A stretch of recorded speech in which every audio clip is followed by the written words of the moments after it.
দেখুন, আপনার নিজের স্বপ্ন যদি আপনাকে মোটিভেট না করতে পারে, যদি আপনার ঘরের বর্তমান সিচুয়েশন আপনাকে মোটিভেট না করতে পারে, যদি আপনার বর্তমান ফাইন্যান্সিয়াল সিচুয়েশন এবং কন্ডিশন যদি আপনাকে মোটিভেট না করতে পারে, তাহলে বাইরে থেকে পৃথিবীর কেউই আপনাকে এই অ্যামওয়ে বিজনেসটা সঠিকভাবে বিল্ড করতে মোটিভেট করতে পারবে না। দেখুন, ডিমোটিভেশনটা না কোনো অস্বাভাবিক কিছু নয় বা দোষেরও নয়, এটা স্বাভাবিক প্রসেস।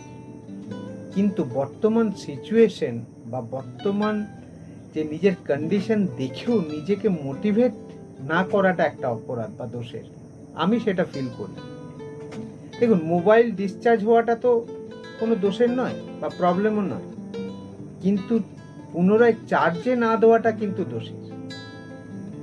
তেমনি শরীর খারাপ হওয়াটাও কোনো অস্বাভাবিক বা দোষের নয়, কিন্তু যদি ডাক্তারের কাছে না যাই সেটা কিন্তু দোষের।